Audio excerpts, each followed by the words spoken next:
Good morning.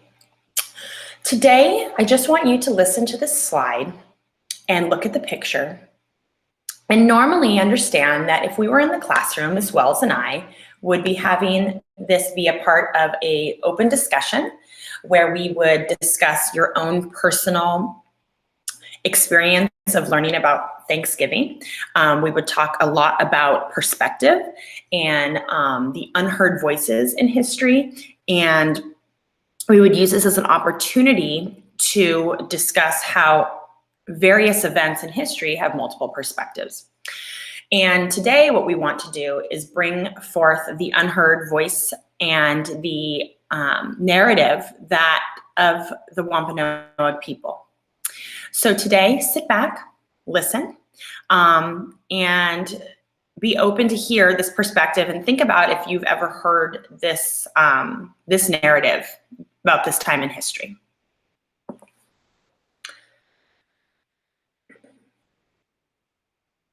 The Thanksgiving story you know, and the one I know, are most likely the same. It's the story deeply rooted in American curriculum, the one that inspires arguably the most important and tradition-filled holiday in American culture. We're taught that in 1620, the Pilgrims fled harsh religious suppression in Britain, sailed across the Atlantic, and in December stepped ashore at Plymouth Rock in what is now Massachusetts. With little food and no shelter, the colonists struggled to survive a brutal winter until a friendly Indian, Squanto, came along and showed them how to cultivate crops. Their first harvest resulted in a feast, as the Pilgrims gave thanks to the kind Indians for helping to bring the colony back to life. The version of Thanksgiving, while pleasant, isn't terribly accurate. Told from a perspective that frames the Pilgrims as the main characters, the story leaves out major details, glorifying the Pilgrims' endeavor and the holiday, forcing the Wampanoag Indians into forgotten roles. It also erases a monumentally sad history.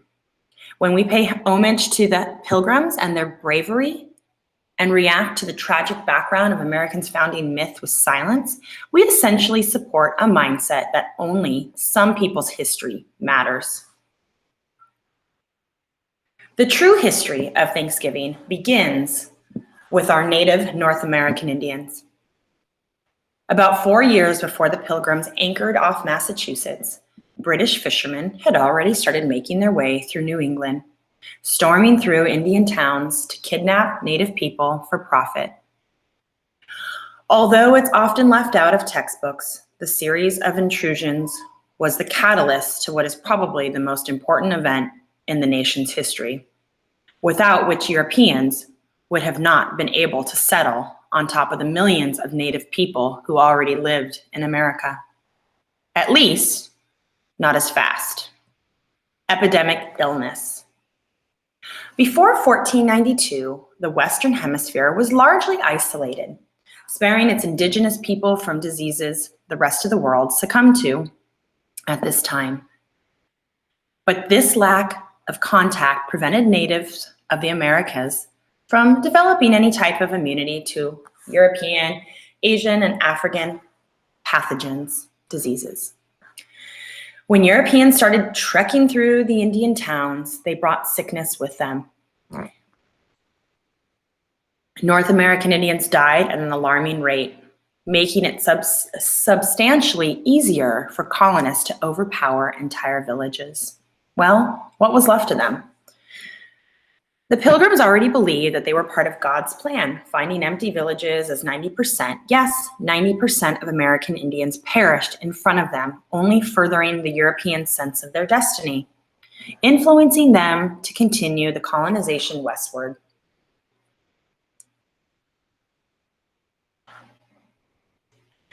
This is a quote from the National Museum of American Indians in Washington. And what this says, listen closely to this quote.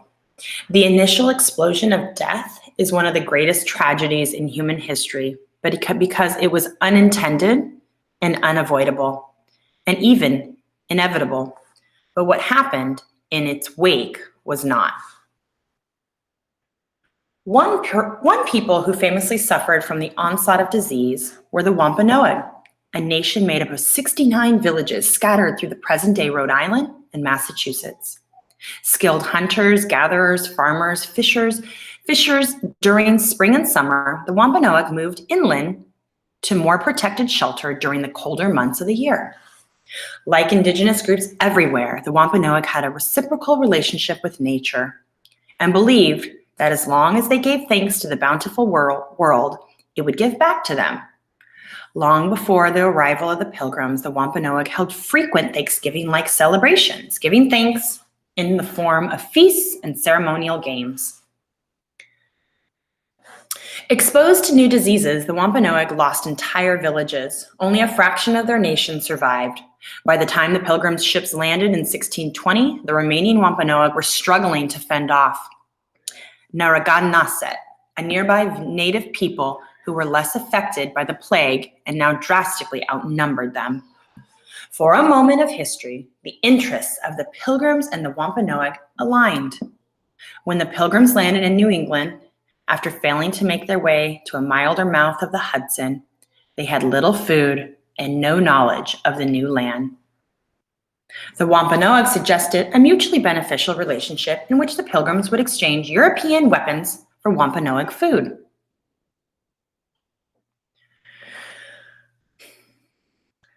The Pilgrims produced a bountiful supply of food that summer.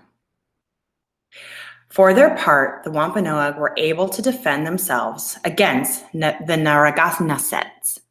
The Feast of Indigenous Foods that took place in October 1621 after the harvest was one of thanks, but more notably symbolized the rare, peaceful coexistence of the two groups.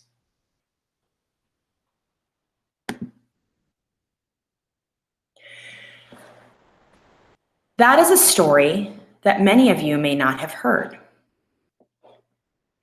As you continue with today's lessons, be thinking about how events in history have multiple perspectives. This is a narrative, this is a perspective we're going to focus on today.